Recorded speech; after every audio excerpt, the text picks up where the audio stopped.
Assalamualaikum warahmatullahi wabarakatuh.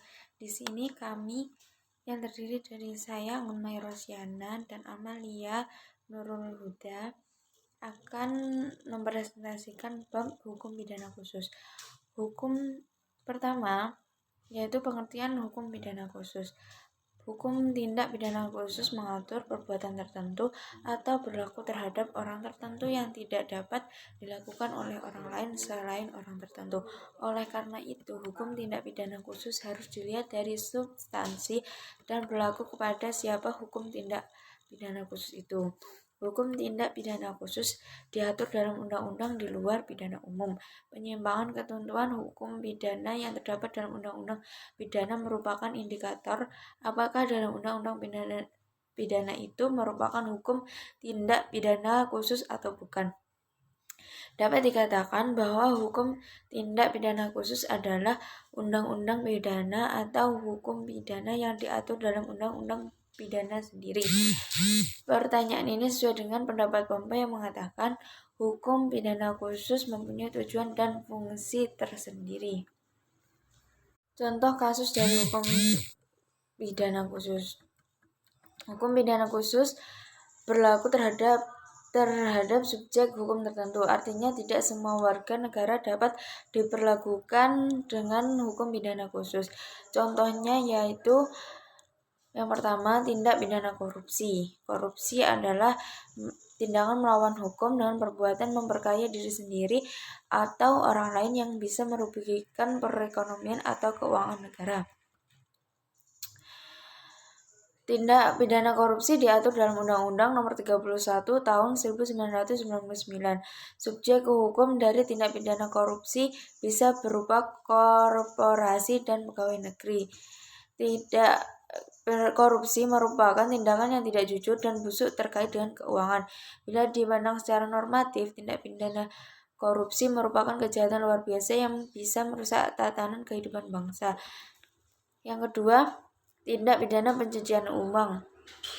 Tindak pidana pencucian uang terbilang sebagai tindak pidana baru di sistem hukum pidana Indonesia. Tindak pidana ini bukan hanya mengancam integritas sistem keuangan dan stabilitas perekonomian, tapi juga membahayakan sendi-sendi kehidupan masyarakat.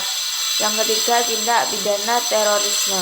Terorisme merupakan aktivitas yang melibatkan unsur kekerasan maupun aktivitas lainnya yang melanggar hukum pidana serta menimbulkan efek bahaya bagi kehidupan manusia.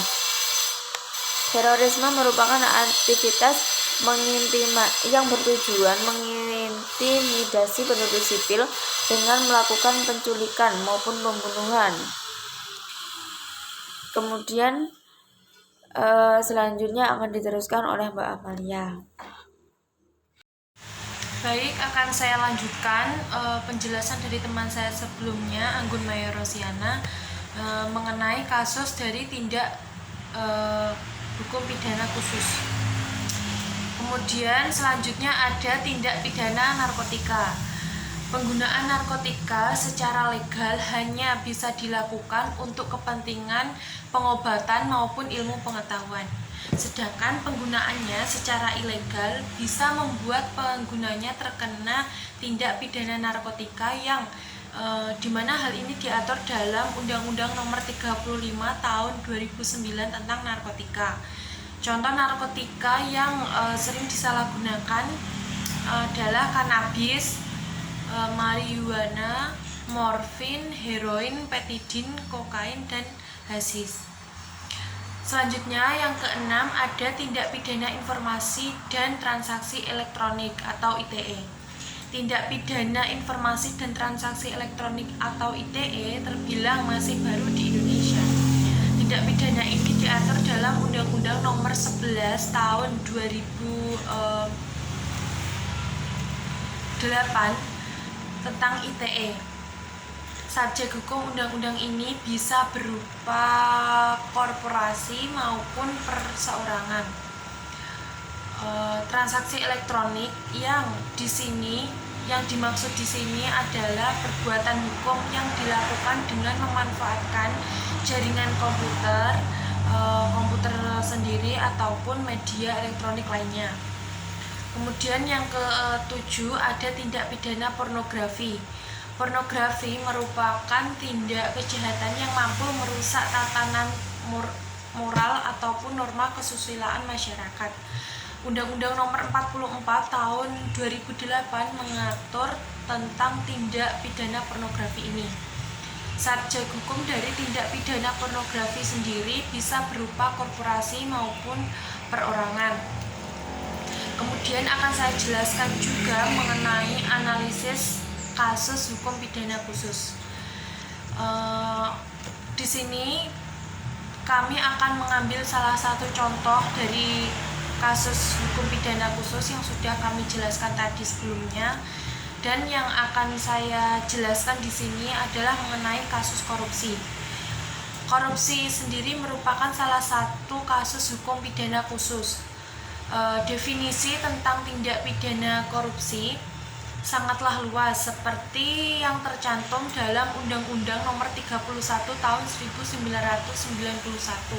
Sebagian dari pengertian tersebut yaitu yang pertama, setiap orang yang secara melawan hukum melakukan perbuatan memperkaya diri sendiri atau orang lain atau suatu korporasi yang dapat merugikan keuangan negara atau perekonomian negara. Kemudian yang kedua, korupsi juga dimaknai sebagai setiap orang yang dengan tujuan menguntungkan diri sendiri atau orang lain atau suatu korporasi menyalahgunakan kewenangan, kesempatan atau sarana yang ada padanya karena jabatan atau kedudukan yang dapat merugikan keuangan negara atau perekonomian negara. Ini tertera dalam pasal 3 Undang-Undang Nomor 31 Tahun 1991, JO Undang-Undang Nomor 20 Tahun 2001. Ada 3 fenomena yang tercangkup dalam istilah korupsi, yaitu bribery atau penyuapan. Kemudian yang kedua ada extortion atau pemerasan. Yang ketiga ada nepotism atau nepotisme. Diidentifikasi anatomi kejahatan korupsi diantaranya, korupsi senantiasa melibatkan lebih dari satu orang. Korupsi pada umumnya melibatkan kerahasiaan. Korupsi melibatkan elemen kewajiban dan keuntungan timbal balik yang tidak selalu berupa uang. Perbuatan terselubung di balik pembenaran hukum. Pelaku biasanya mempunyai pengaruh yang kuat baik dari status ekonomi maupun status politik yang tinggi. Kemudian mengandung unsur tipu muslihat. Selanjutnya mengandung unsur pengkhianatan kepercayaan. Kemudian perbuatan tersebut melanggar norma, tugas, dan pertanggungjawaban dalam tatanan masyarakat. Adapun sanksi hukum mengenai korupsi ini adalah dapat dikenakan kepada pelaku tipikor atau tindak pidana korupsi berupa pidana penjara ataupun pidana denda. Hal ini diatur dalam Undang-Undang Nomor 31 Tahun 1991, JO Nomor 20 Tahun 2001. Sekian penjelasan dari kelompok kami. Apabila ada kurang lebihnya mohon maaf. Wassalamualaikum warahmatullahi wabarakatuh.